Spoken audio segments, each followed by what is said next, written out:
obsessing over the number on the scale, constantly worrying about what I ate, meal prepping for hours, and never skipping workouts. That was my life for longer than I care to admit. But let me tell you, I know it is possible to break free from that type of life and still look in the mirror and feel like I am pretty darn healthy. So if you're ready to say goodbye to the addiction of constantly worrying about your weight and living a life full of obsessive health habits, this is the episode for you. Today, I'm going to be sharing how to truly strike a balance in life where you can feel healthy and fit while still enjoying a life that you enjoy with your family.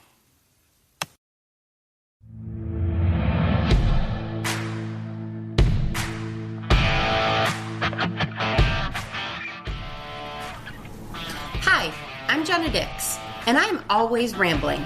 Just ask my husband. I have a great family and a pretty cool life, but I'm a recovered alcoholic. That's hard to say, but my goal is to inspire and educate to help others hopefully find life beyond an addiction. I'm all things: sex, drugs, and rock and roll. Getting healthy, momming, and politics. Get offended easily? You better stop listening. There is no point in wasting that Botox by stressing yourself out listening to a podcast.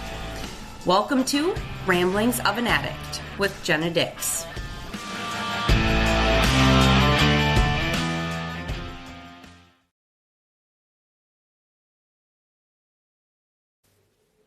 Today's episode brought to you by products and services that I'm thoroughly addicted to. Hey there, Mama Bears. Are you worried about what will happen to your cubs if something happens to you? Do you want to make sure they're taken care of and protected no matter what? Well, let me tell you about LegalShield's will option. With LegalShield, you can create a customized will that reflects your wishes and protects your children's future. You'll have access to a team of experienced lawyers who can guide you through the process and make sure everything is done right. Whether you have a lot of assets or just want to make sure your kids are taken care of, LegalShield's will option can help you plan for the future and provide peace of mind. So why wait? Contact my friend Susan Taple, independent associate with LegalShield, and be the ultimate mama bear, protecting your cubs no matter what. They'll thank you for it later. LegalShield, legal help for mama bears. Check the show notes for more information. Hello, welcome to today's episode. I am super excited for today's episode. Not only am I obviously asked about my own health and wellness journey pretty regularly because of my job, right? I'm a health and wellness coach. Duh, people are going to ask me about the experiences that I've had in my own life.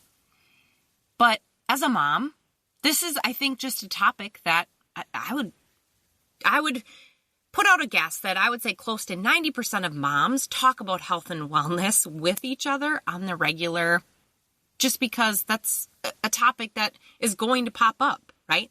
Weight, fitness, things of that sort, they pop up on the regular just in everybody's conversations. So this is a topic that is near and dear to my heart just because I am a mom and I can relate. But in addition, it's what I do for a profession. So I'm definitely excited for the topic of the day. But as we do pop in here, make sure to, number one, follow the podcast if you have yet to do that. But with that, a little caveat. So I've been asked by a lot of people lately, Jenna, when are you going to go beyond, episode 3? I'm thinking, what? Episode 3? I am way beyond episode 3. Well, I found out that I'm not 100% sure if it's all of the apps that this podcast is on, but I know some of them. For some reason, the account, Ramblings with an Addict, split into 2 at the 3rd episode.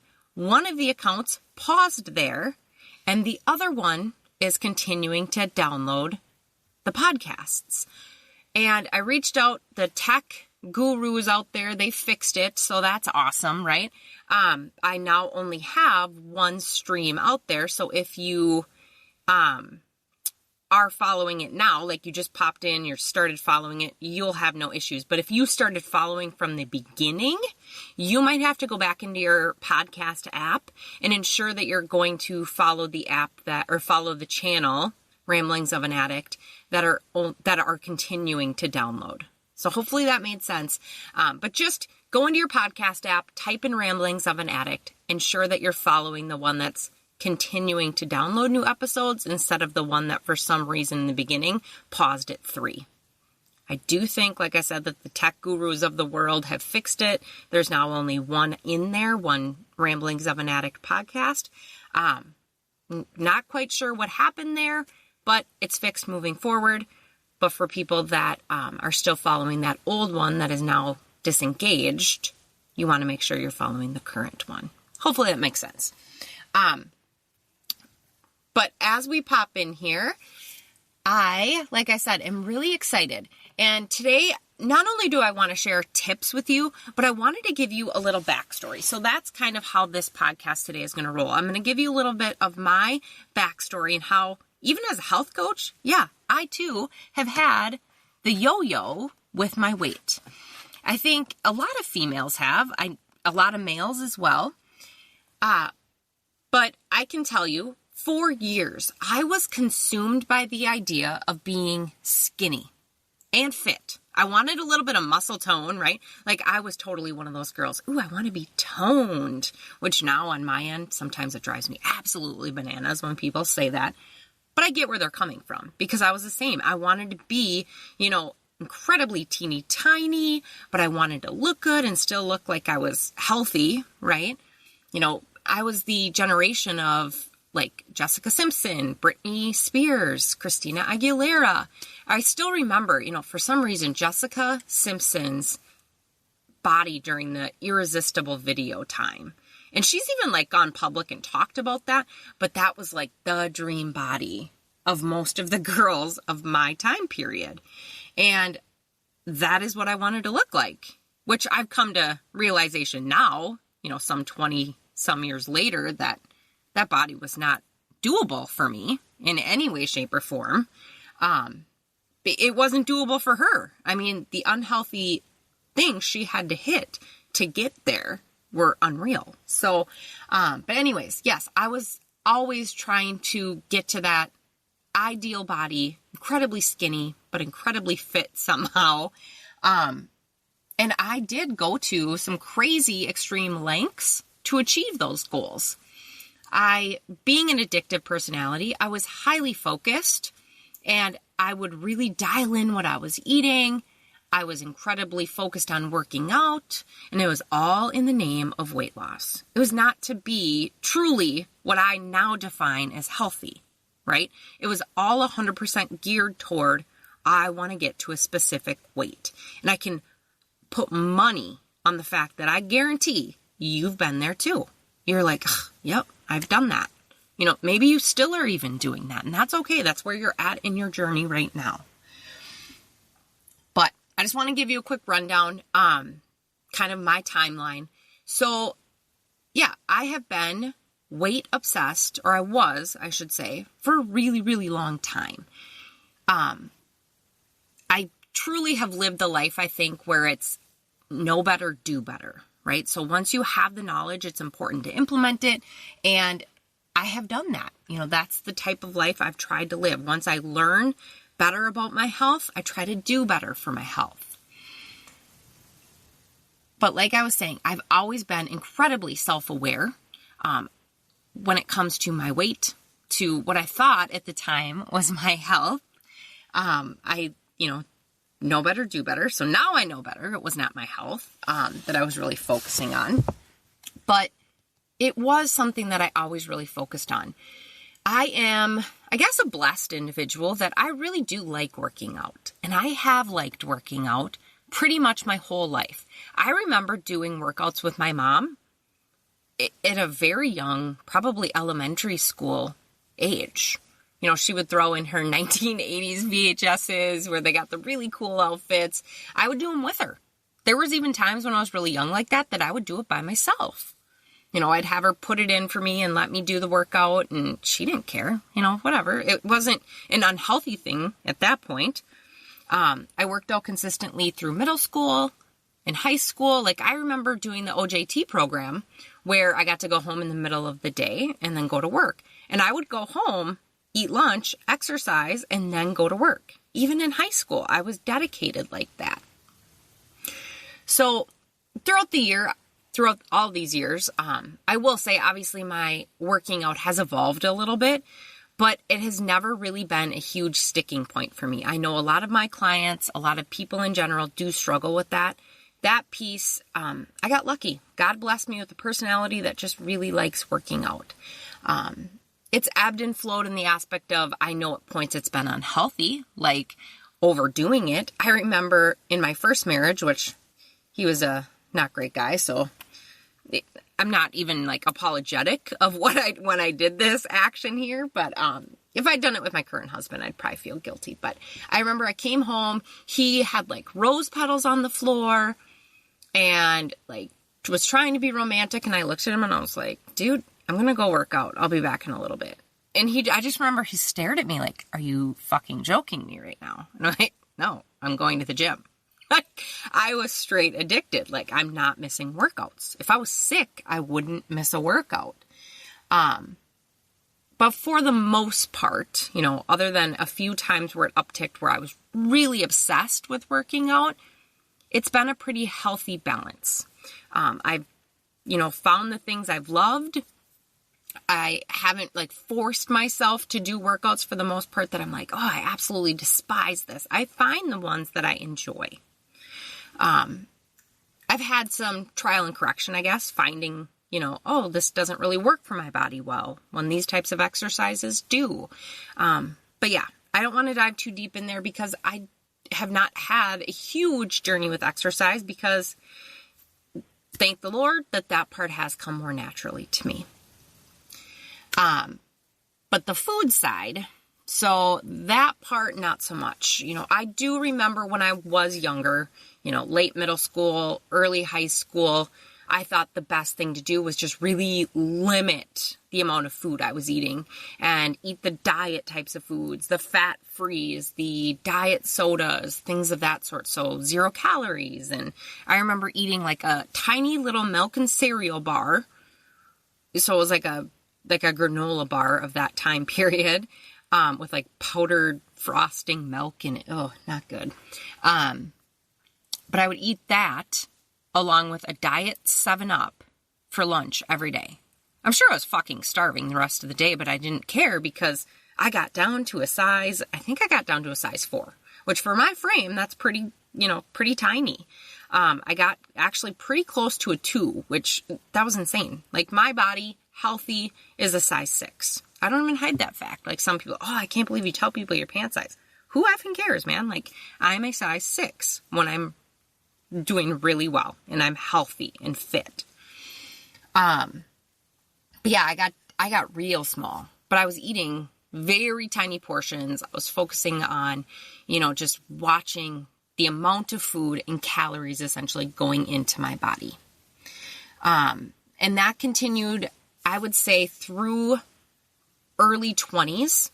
And there would be points, even that back then I can think, like, I yo-yoed a little bit because that's not manageable, eating tiny, tiny, tiny portions, because you're going to have moments where you eat more. And I did, when I was in my late teens, early 20s, experiment a little bit with, I won't even say that I had bulimia. I didn't. Well, I did, I guess, to a point, but I don't know. It was, if I overate, I don't want all that in my body, I would purge it out. But it wasn't to the point where I would sit for hours and purge and eat everything in my path and then get rid of it. It was, wow, I went to dinner and ate way too much. I don't feel good. I'm going to get rid of some of that. And yeah, so a completely unhealthy act. I would never in a million years, obviously, condone that behavior. I probably should have talked to somebody about it at that time in my life. I'm lucky. I guess I need to thank God that he got me back on track and was like, what the heck are you doing? Don't do that. So That was a way at that time that I thought I could manage things. Fast forward my life a little bit, like I said, my early 20s, I did have those normal ups and downs, very focused on, food, watching calories, watching the amounts of food. There was a tidbit of time where I even experimented with vegetarian. I want to say it was close to maybe a year, because I thought that would help me. It actually did the exact opposite, because then I'm eating all these carbs and I'm like, what the heck is going on? I'm a vegetarian. I'm supposed to look good. Yeah, not when you eat, carbs nonstop. I didn't know what I was doing. So back then it was just kind of a lot of guessing and eating very little amounts of food. All the while though, still working out. I was going to the gym. I was lifting weights. Like, I wasn't scared to work out. The food is just where I didn't know. I didn't know what I was doing.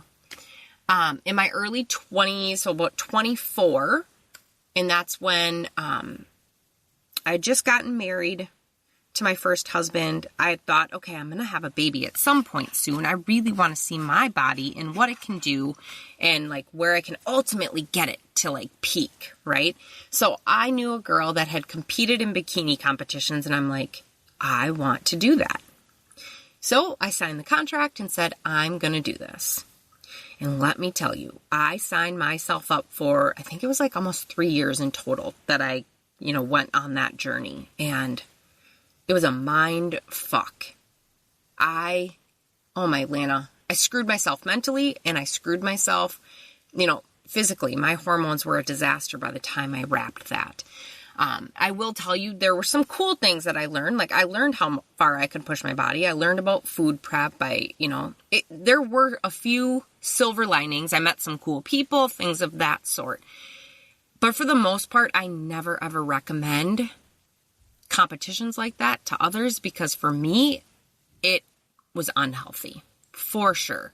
I was surviving on calorie-free, fat-free, sugar-free foods that were essentially just chemicals with flavoring.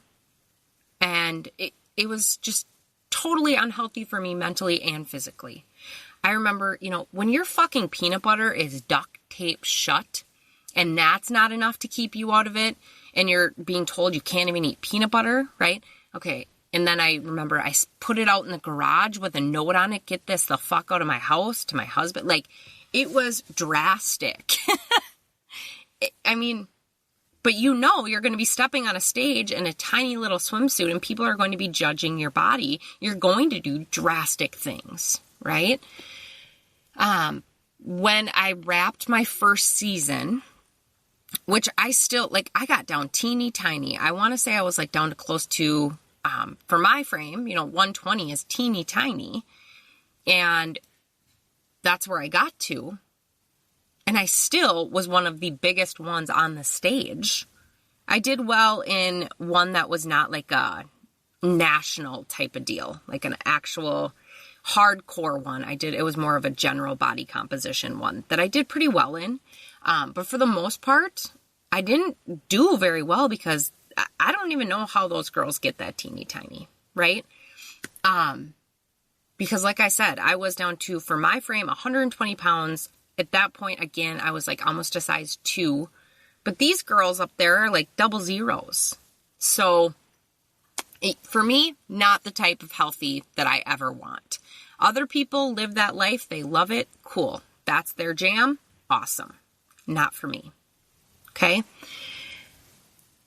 Fast forward that a little bit. When I wrapped that first season, I want to say I gained 35 pounds over a summer. It was insane because I just ate all the things. All the things. Peanut butter Oreos had come out at that time when I was training, and I couldn't eat any. And then I was like, well, screw that. I'm eating all the peanut butter Oreos and all the donuts and all the alcohol. And I ate all the things and drank all the things. I still kept working out, but my nutrition was a disaster, and I got real thick real fast. And it took a long time to get my body back in check. I was going to attempt to do another season of training, And I noticed myself going into some really bad tendencies again. We're talking, I would chew food and spit it out just so I could taste it, right? Like, oh, I really want to have that candy. I'm going to chew it and spit it out.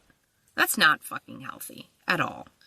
So as soon as those behaviors were starting to uptick again, I'm like, I'm done. I remember I told my coach, I was like, I'm not doing this. And she's like, I get it. She's like, that's totally okay. And I moved on with my life. I started getting healthier habits back into play. I started really trying to focus on actual food, not chemicals that were flavored anymore. And I was getting to a pretty decent spot. And then I went through a divorce, which I thank the Lord for that event in my life now. That was honestly, one of the absolute best things that could have happened in my life. But all of a sudden, my life was all over the place. I lost a lot of stability that I did have because I moved. I didn't have routines anymore. Like, things just went crazy. And I will say, my working out didn't slip. Like I said, that's just part of me. I don't know how, I don't know why, but it is. My working out stayed strong, but my nutrition, it went crazy in the aspect of I didn't eat. All of my routines were gone. My husband, I knew when he came home and we would eat dinner, and, I knew I had routine, and I didn't anymore. And I literally just stopped eating. Part of it because of the routine, and I will blame, a hefty percentage on that. But I also know at the same time, it felt good to be getting really tiny and knowing that I'm going to have to see this a-hole in court. And dang, I'm starting to look real good. And I am going to have to face him, and I'm going to feel better about myself if I'm really tiny. That was my unhealthy mental moments, right? And on top of that, that's when I was still drinking, and a lot of my calories at that time in my life were coming from vodkas. But that was my late 20s. Once I got through the divorce, I was doing counseling, my mental health was getting back on track, my physical health soon followed. And I will say, at a perfect time, because that was the time in my life where Haley came into play. I'd met Mike and I'd gotten together. Obviously, you don't meet your new boyfriend's daughter right off the bat, or at least we didn't. And then when she did start coming into my life more heavily, thank the Lord, that's when things were starting to fall back in line with my health as well, because I feel it's really important that you show kids a good, solid example with health. And I'm proud to say that for the most part, I did. There were a few moments or few stints where I remember I was doing like a food intolerance program, and part of the protocol was you fasted for 72 hours. And even though I felt like I'm doing something that's good for me, I felt like I'm showing her a really shitty example. I'm literally not eating. And I prepped my body the way I was supposed to, and I did do it the quote-unquote healthy way. But I still felt like showing this kid that you don't eat food for 72 hours, that's not cool, right? So that alone was an eye-opener. And it just really ingrained in me showing healthy examples. So, the next stint in my life was pregnancy and nursing. And for me at that point, I thought to myself, crap, I really need to have my nutrition on solid because I am now responsible for somebody else. So for me, it was easy to eat good, and it wasn't, I'm eating for two now. Like, no, I'm eating for two, but I'm going to eat perfect because what's going in is going to impact this baby.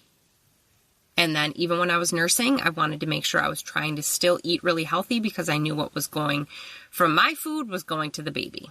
So like I said, I've had the ups and downs. I've had the mental mind F moments. I've had moments where the scale has been my enemy.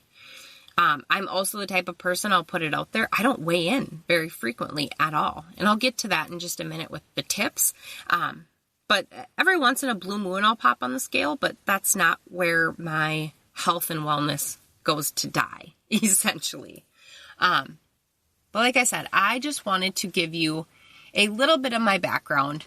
But but also making sure I'm putting in this disclaimer that when it comes to health and wellness, it truly is a trial and correction journey and figuring out what works for your body. I'm the type of person, I love health and wellness plans that don't give you a slap-on cookie cutter style plan, because everybody's different. And when you're doing that, you're just trying to make a quick buck. That doesn't effing work for the long term, right? In my health and wellness business, when I'm coaching clients, I do not, let me repeat that, I do not give meal plans. I don't give prefab exercise plans. We sit down and we customize them to you, because that is what you need. Because even what works for you today might not work for you in 5 years. I'll be transparent that right now I'm in a transition where I'm trying to figure out what exactly my plan needs to look like, which I'll get into mine in a few minutes here. But because I'm in a transition, I went from, nursing a child to when she turned 3, we ceased all nursing. We nursed all the way up to 3. She nursed once a day for that last year, which wasn't much, but it was still enough to impact my body. And now that I'm not nursing at all, I'm transitioning and I'm figuring out what my body routine needs to look like. So now with that being said, and a little bit about, okay, yes, this person, she has the credentials behind her name saying she's a professional in the health and wellness space, but she's had her own struggles. She's had her own journey. She's had her own experiences. I've lived and learned a little bit myself. I want to dive into some tips. And these are not necessarily going to be the tips that you would see if you typed into Google, I want to lose weight, or what are the best health and wellness tips. These are tips you probably will see, if you're doing a ton of research. They're not, anything completely magical, but they're not the normal ones you're going to see if I want to lose weight. But these are the tips that I have come to find help me find the most balance in my health and wellness journey. So my first tip for you is water. And this is the type of tip that can work for anyone, right? You don't have to be at a pristine level of fitness or know your nutrition really well. You can freaking drink water. Water is so important for everybody's body. I mean, yes, obviously there's the tips of keeping yourself hydrated. It helps with all of your hormone levels, things of that sort. You need it to sweat and all those magic things. But it's just a great tip, because any person can do this and you don't need any type of skill, and it's a great way to start working on your health and wellness. So make sure you're getting enough water in your plan. I don't want to hear, I can't drink water, I don't know why. Are you kidding me? Come on. Add a little bit of flavoring or set timers throughout your day to remind yourself. If you can drink beer, you can drink wine, you can drink Diet Coke, you can drink Starbucks, you can drink water. Stop telling yourself that BS lie of I can't drink water, because you can. I was not a water drinker, and now I drink 125 ounces of water every single day. My second tip, and let me say these tips are in no particular order. There's not a level of importance or anything of that. But my second tip for you today is find exercises that you enjoy. You can go out there and do all the research of, this type of exercise is the best for you. If you don't like it, you're not going to do it. So find the exercises that you enjoy. If you like just walking on the treadmill, listening to a podcast, cool. If you like hardcore kickboxing because you feel like you get to beat the shit out of somebody, awesome. Right? If you are, old school and you like some Richard Simmons, throw it on the TV. Who cares? My third tip is, no matter what type of exercises you're doing, somehow blend some strength-focused exercises into that. That doesn't mean you need to be throwing around weights or anything like that. You can do strength with body resistance, and you can do strength in yoga. There's plenty of ways to get strength focus in there, but make sure, especially as a female, that you are doing this. Cardio is not the answer for every health and wellness thing you want to achieve. I can tell you that, number one. But number two, as females, we lose muscle rapidly once we get a little bit older. So it's important to make sure that we are helping combat that. And in addition, having more muscle on your frame is going to help you maintain your weight better as well. So make sure in some way, shape, or form you're incorporating strength training. And trust me, you're never going to look like Arnold Schwarzenegger. You're never going to look like those scary muscular girls that were on ESPN back in the 90s, right? That were all jacked up.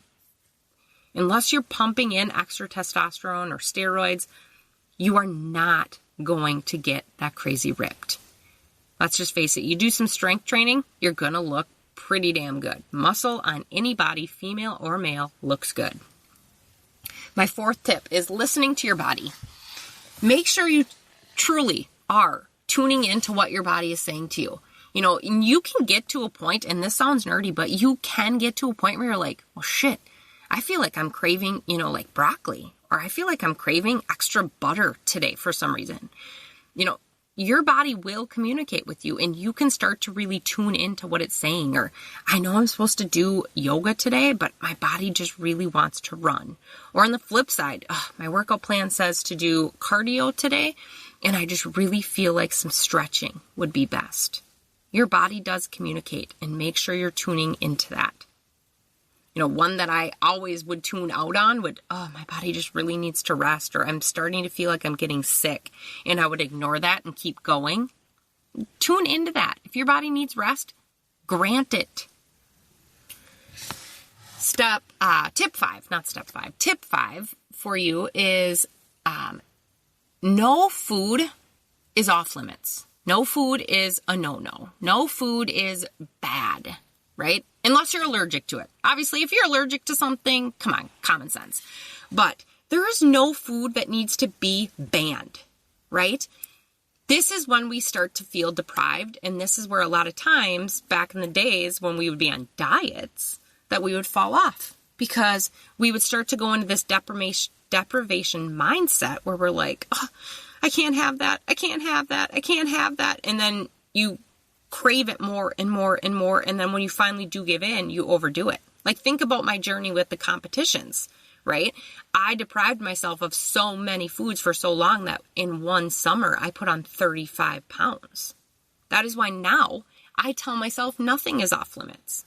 I can have whatever I want. I just am trying to be conscious of, I want to eat healthier things because my body deserves it. But if I really, really want a piece of chocolate cake, I'm going to have a piece of chocolate cake. 6, real food only as much as possible. That's, like I was saying, I ate basically flavored chemicals for years. That's not good for your body. Your body does not know how to process that shit. If you don't know how to read the ingredients, your body, for the most part, doesn't know what the hell to do with it, right? Eat real foods. I'm at a point now, I eat very little processed foods. I eat a lot of produce, and I eat a lot of whole grains, and I eat a lot of proteins, things of that sort. Yeah, I eat some stuff from packaging, like some yogurts or some of those more, some carbs that are a little processed, right? But for the most part, I try to go for the healthiest, least processed versions possible. I don't eat a lot of protein products anymore, so somebody that used to survive on protein bars and protein powders and things of that sort, I think in the last year, I've maybe had 2 protein shakes. I've had 1 nutritional shake, which I used to have those all the time. Just because I'm like, I'd rather eat real food, and that's okay. And especially when you are buying the cheaper versions of processed products, the chemicals and the junk they're putting in there is not that great. So make sure as much as possible, eat real food. If you have to eat quicker options, Google quick food options, but you don't have to rely on the packaged bullshit. My next tip is screw the scale. The scale, if it is something that is more of a mental mindfuck for you, do not step on it. If it can take you from a certain emotional feeling to a really crappy one just by seeing a number, that's not worth it at all. Like I said, I very rarely weigh in. Even when I was pregnant, I told the doctor, do not tell me what I weigh. Don't tell me. I would turn around, I wouldn't look. She would tell me if I was in a healthy range or if I wasn't. And that was it. I know roughly where I'm at by how do my clothes fit.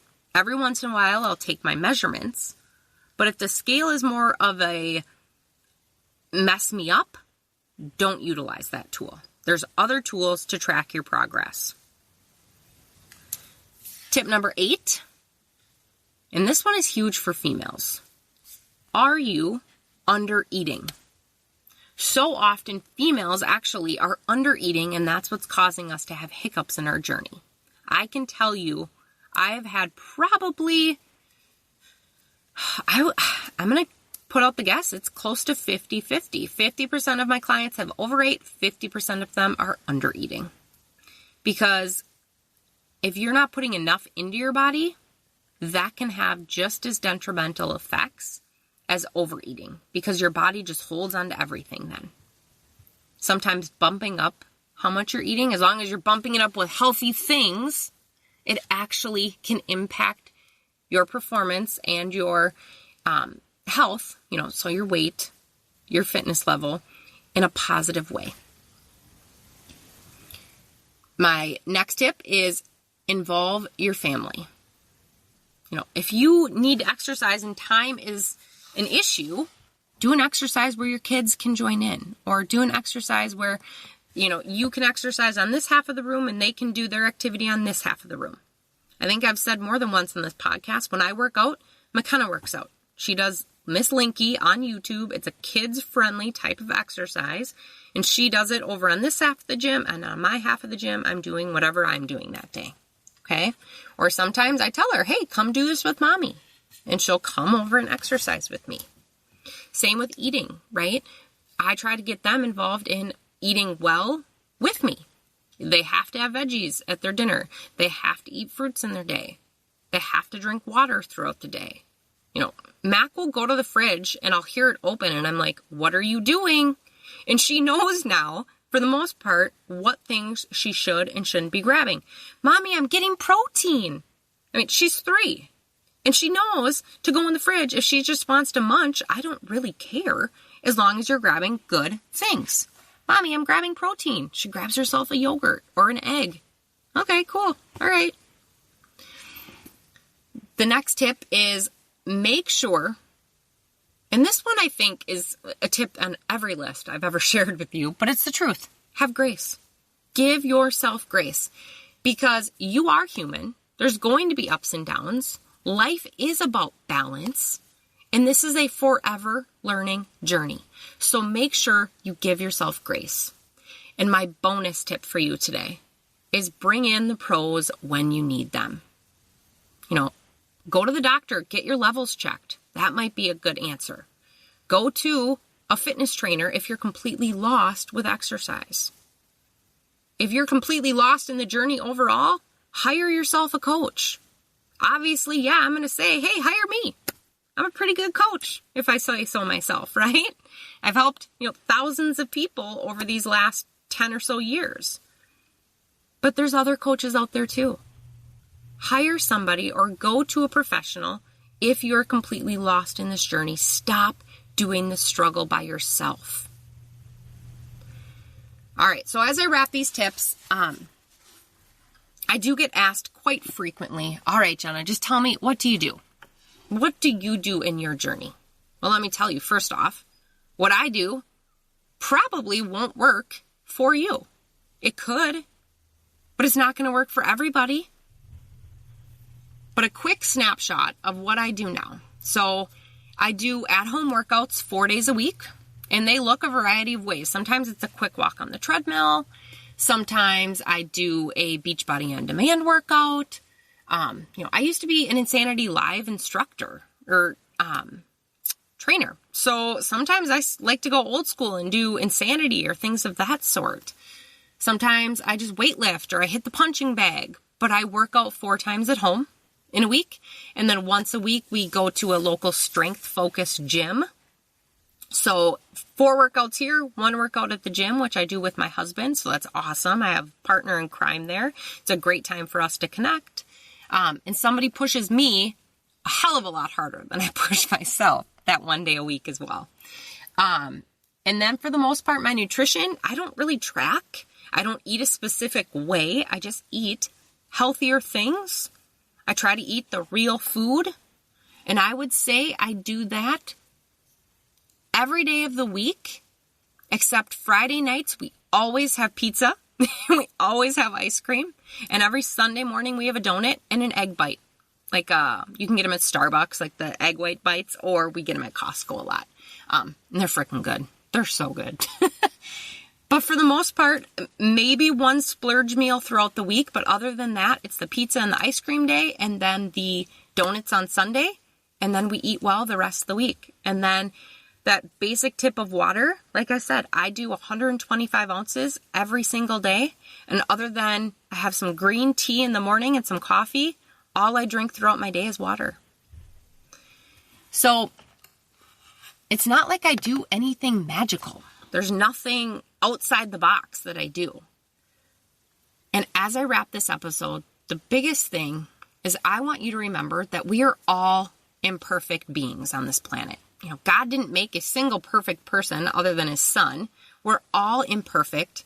This journey is crazy for all of us. We all have our yo-yo moments.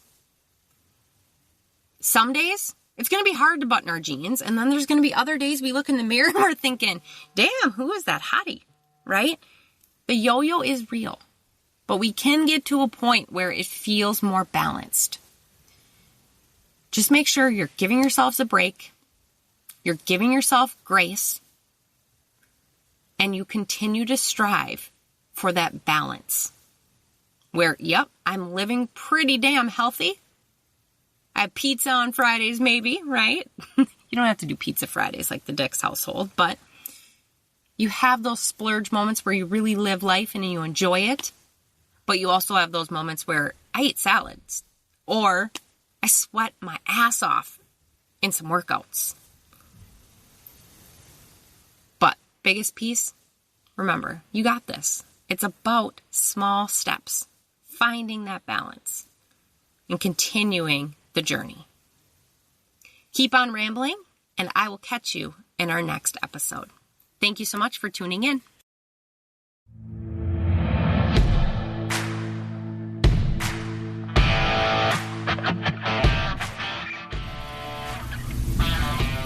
Thanks for tuning in to another episode of Ramblings of an Addict with Jenna Dix.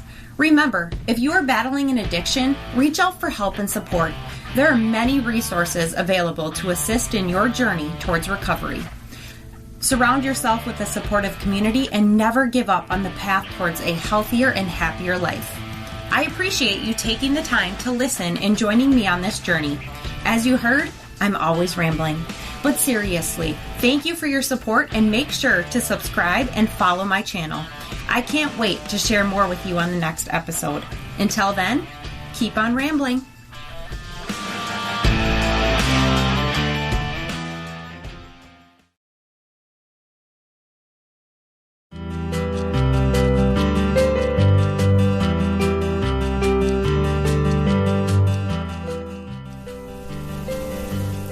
If you have found this podcast helpful and want to dive deeper into personal growth and self-improvement, be sure to head over to my website, jennadix.com. You'll find a wealth of resources there. There is a little less drugs, sex, and rock and roll these days, but whether you're interested in getting healthy, information on momming or parenting, or politics, jennadix.com has something for everyone. So, what are you waiting for? Head to jennadix.com today and start your journey towards personal growth and self-awareness. See you there.